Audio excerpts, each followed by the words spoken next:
میرے بھائیوں، بے شمار لوگ کھلم کھلا رمضان کی توہین کر رہے ہیں، کھلم کھلا سگریٹیں پیتے ہیں، کھلم کھلا ہوٹلوں میں کھا رہے ہیں۔ یہ صورتحال بے انتہا خطرناک ہے۔ اللہ جل شانہ کی طرف سے 2-3 مرتبہ ہم کو خطرناک وارننگیں آ چکی ہیں۔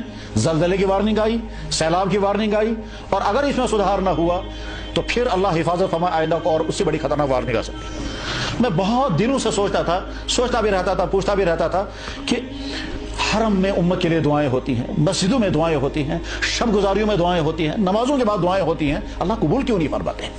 ساری دنیا کے لیے دعائیں ہوتی ہیں، مسلمانوں کو ظلم سے نکال دیجئے، مسلمانوں کے حالات 200 سال ہو گئے مسلمان پنپ نہیں پا رہے ہیں، کیوں نہیں دعائیں قبول ہوتی ہیں؟ تو بہرحال تحقیق کرتے کرتے بعد میں نتیجہ نکل آتا ہے، چنانچہ ایک حدیث نکل گئی۔ اس حدیث میں فرمایا جناب رسول اکرم صلی اللہ علیہ وسلم نے کیا، جب امت کی اکثریت گناہوں میں مبتلا ہوگی اور امت کے کچھ صالحین ان کے لیے دعا کریں گے تو اللہ تعالیٰ فرماتے ہیں تمہارے حق میں تو دعا قبول کروں گا، انہوں نے مجھے ناراض کر رکھا ہے، ان کے بارے میں تمہاری دعا قبول نہیں کروں گا۔ انہم اغضبونی، انہوں نے مجھے ناراض کر رکھا ہے، ان کے حق میں تمہاری دعا میں کیسے قبول کروں گا؟ بہرحال جب ہم کسی ایسے شخص کو دیکھیں جو رمضان کی کھلم کھلا توہین کر رہا ہے تو پہلی بات ہمارے دل کو دکھ ہونا چاہیے، یہ غلط کر رہا ہے۔ یہ دکھ ہونا جو ہے یہ ایمان کی علامت ہے۔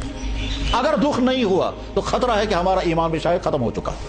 لہذا جب اور ایمان والے کو جو روزے دار ہے، جو ایمان والا ہے، جب وہ کسی کو دیکھے گا کھلم کھلا روزے کی خلاف ورزی کر رہا ہے۔ ابھی مجھے کل میں میرے بھائی ملے، کہنے لگا جی میں نے لڑائی کی، میں نے کہا کیا ہو گیا؟ کہنے لگا میں نے دیکھا فلاں جگہ کوئی پولیس والا سگریٹ پی رہا تھا تو میں نے جا کر اس کو تھپڑ مارا، اس کا سگریٹ، اس نے سوچا شاید یہ میری بندوق چھینے گا، بعد میں لڑائی ہو گئی۔ تو میں نے کہا یہ تو ایسے حالات پیش آئیں گے کہ آپ کسی ایسے شخص کو دیکھیں گے جو رمضان کی کھلم کھلا توہین کر رہا ہے تو پہلا کام یہ کہ ہمارے دل میں بہت دکھ ہونا چاہیے، اور یہ دکھ ہونا ایمان کی علامت ہے۔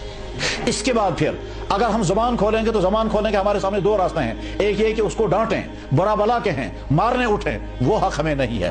نرمی سے کہہ سکتے ہیں کہ بھائی صبا میں سے آم چھو، روزہ رکھنا فرض ہے، اللہ نے تم پر بھی روزہ فرض کیا، مجھ پہ بھی روزہ فرض کیا، اور تم روزہ رکھ بھی نہیں رہو، کھلم کھلا کھا رہے ہو، اس پر تو اللہ کی طرف سے عذاب آئے گا۔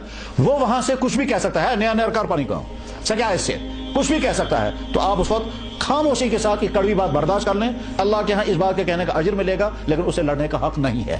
باقی رہا جب کھلم کھلا رمضانوں کی توہینیں ہونے لگیں، ہاؤس بوٹوں میں، پارکوں میں، ایکسکرشنوں میں، پکنکوں میں، سڑکوں پر اور کھیتوں میں، جو کھیتوں میں کام کرنے والے ہیں وہ مزدوری کرنے والے ایسے مزدور اسکت کو میں سے نہیں صحابہ نے بھی مزدوریاں کی ہیں۔ تو بہرحال جہاں جہاں رمضانوں کی توہینیں جب کثرت کے ساتھ ہوتی ہیں تو اللہ حفاظت فرمائے، پھر تو اللہ تعالیٰ شانوں کی طرف سے پکڑ آ سکتی ہے، اور جب پکڑ آتی ہے تو اس میں وہ لوگ بھی اس سیلاب کی زد میں آ جائیں گے، اور وہ لوگ جو بچے ہوئے تھے وہ بھی سیلاب کی زد میں آئیں گے۔ ہم تو یہی دعا کریں گے کہ یا اللہ جو روزے رکھ رہے ہیں ان کے روزے قبول ہو جائیں، جو نہیں رکھ رہے ہیں ان کو روزہ رکھنے کی توفیق ملے، اور جو رمضان کی توہینیں کر رہے ہیں اللہ ان کو سمجھ عطا فرمائے۔ وآخر دعوانا ان الحمد للہ رب العالمین۔